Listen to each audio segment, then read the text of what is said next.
primeiro é que ele é uma política intersetorial. E o que a gente tem como grande desafio é justamente a intersetorialidade entre as políticas públicas. É muito comum que uma família ou uma criança que passe por violação de direito, ela tenha várias portas de entrada por diversas políticas públicas que não conversam entre si.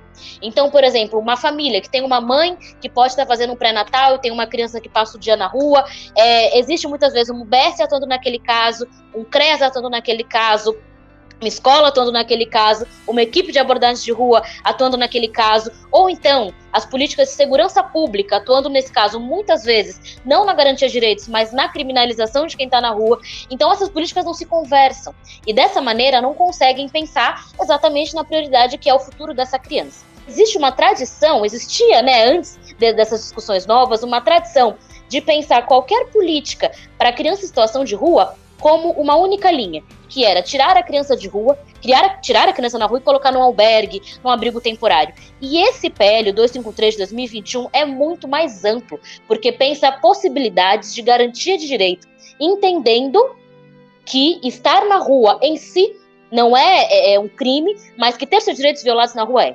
Então, é um PL que não vai colocar como primeira alternativa para uma criança que muitas vezes está na rua, mas pode ter a sua mãe, que está num ponto específico que ela pode voltar no fim do dia, ela não vai criminalizar essa família. Pelo contrário, ela vai tentar apoiar de forma integral essa família. Ela não vai pensar primeiro no rompimento de vínculos que essa criança pode estabelecer muitas vezes na rua. Ela vai pensar de que maneira é possível entender a realidade dessa criança, entender o que é específico dessa criança, desse adolescente, entender projeto de vida, entender sonho, e a partir de uma política pública intersetorial, pensar a retomada de direitos e a garantia de direitos.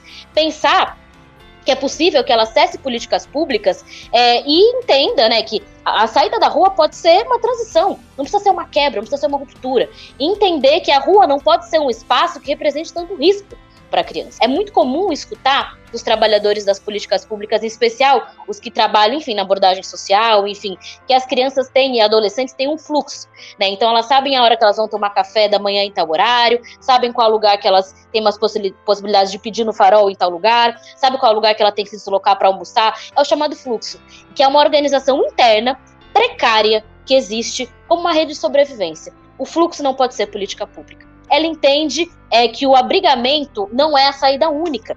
Isso é muito importante estar no projeto. Abrigo é lugar para adulto. O albergue é lugar para adulto. O albergue, da maneira como ele é pensado, muitas vezes de uma forma muito fria, não pode ser um lugar de criança. Então, quando a gente pensa em política pública de garantia de vínculos, de garantia de direitos, a gente tem que pensar no aspecto, muitas vezes, de vínculos familiares e que ele tem que ser garantidos de qualquer forma.